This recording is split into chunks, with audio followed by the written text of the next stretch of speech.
Robert Harrison sat behind his mahogany desk on the 47th floor watching the morning light filter through the windows.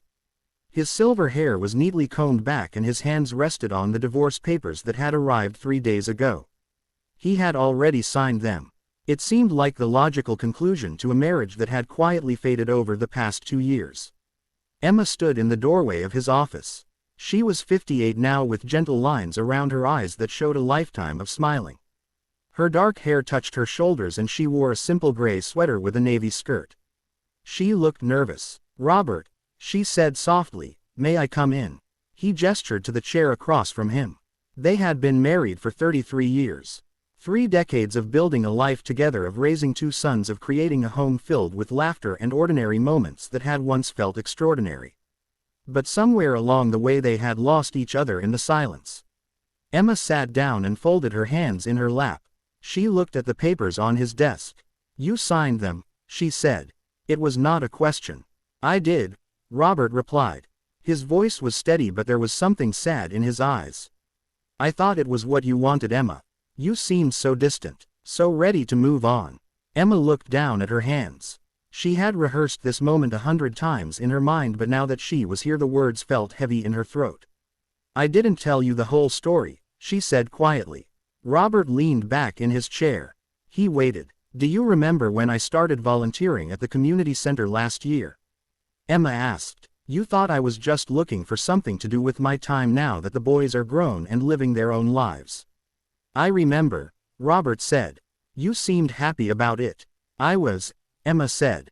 "But I didn't tell you why I really started going there." She took a deep breath. The sunlight caught the dust particles floating between them, and for a moment Robert was reminded of Sunday mornings years ago when they would lie in bed together watching the light move across the ceiling.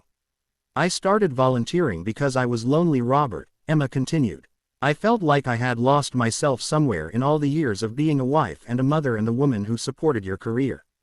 I loved those roles. I truly did. But when the boys left home I looked in the mirror one morning and I didn't recognize the person staring back at me." Robert felt something tighten in his chest. He wanted to speak but Emma held up her hand gently. "Let me finish," she said. "Please." He nodded. "At the community center I met people who reminded me of things I had forgotten about myself. There was a woman named Dorothy who taught art classes.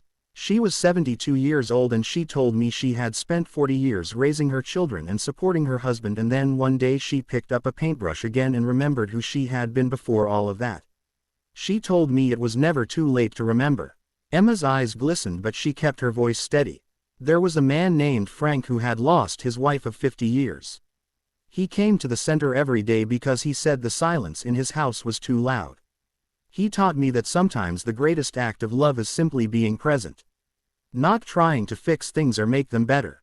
Just being there." Robert thought about all the evenings he had spent in this office working late while Emma was at home alone.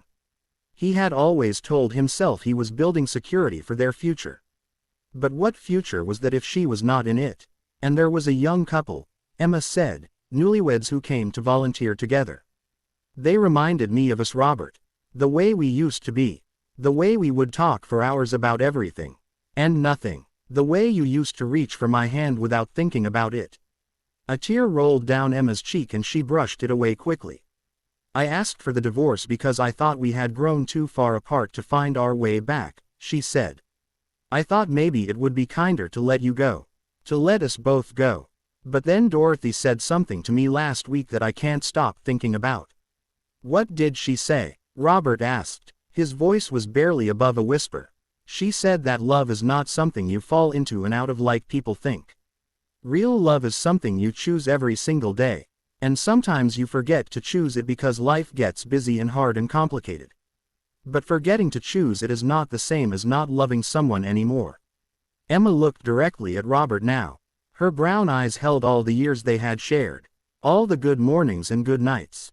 All the birthday cakes and scraped knees and report cards and graduations. All the quiet moments that had built a life. "I didn't tell you the whole story, Robert," she said, "because the whole story is that I never stopped loving you. Not for one single day. I just forgot how to show you. And I think maybe you forgot too." Robert stood up slowly and walked around the desk. His knees were not as steady as they used to be and his back ached some mornings when the weather changed. He was 62 years old and he had built an empire, but none of it meant anything without her. He knelt down beside Emma's chair, which was something his knees protested, but he did it anyway. He took her hands in his. "Emma," he said, "I have been the biggest fool." She shook her head, but he squeezed her hands gently. "I have," he insisted. "I thought providing for you was the same as loving you. I thought working hard and building this company was how I showed you that you mattered. But what you needed was not a bigger house or a nicer car. You needed me to come home for dinner. You needed me to ask you about your day and actually listen to the answer. You needed me to see you." Emma's tears were flowing freely now and Robert felt his own eyes burning.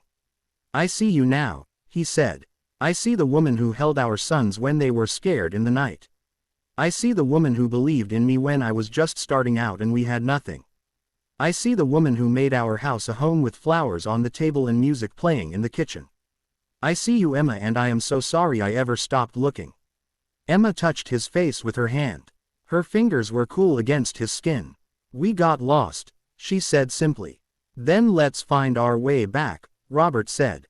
"However long it takes." He stood up with some effort and Emma smiled a little at his grunt of exertion. He picked up the divorce papers from his desk and without ceremony he tore them in half. Then in half again. The pieces fell like snow onto the polished wood. "I don't want a divorce," he said. "I want to remember how to choose you every day. Will you teach me?" Emma stood and walked to him. She wrapped her arms around his waist and pressed her face against his chest. He held her close and breathed in the familiar scent of her hair. "Lavender and home. We can teach each other," she whispered. They stood there for a long time while the city hummed below them and the morning turned into afternoon. Two people who had loved each other for more than half their lives learning again how to hold on. That evening Robert left the office at 5 o'clock for the first time in years. He and Emma went to the Italian restaurant where they had celebrated their first anniversary. They held hands across the table and talked about small things. The garden Emma wanted to plant in the spring. The woodworking class Robert had always meant to take. The trip to Ireland they had postponed too many times. "We're not the same people we were when we got married," Emma said as they shared tiramisu for dessert. "No," Robert agreed. "We're better. We're people who know that love is not just a feeling. It's a choice. And I am choosing you, Emma. Today and tomorrow and every day after that." Emma smiled, and it was the smile Robert had fallen in love with 33 years ago. The smile that still made his heart skip a little. "I am choosing you too," she said. They walked home slowly through the autumn evening. The leaves were turning gold and red and the air smelled of wood smoke and coming winter. Their hands were clasped together and neither of them was in a hurry.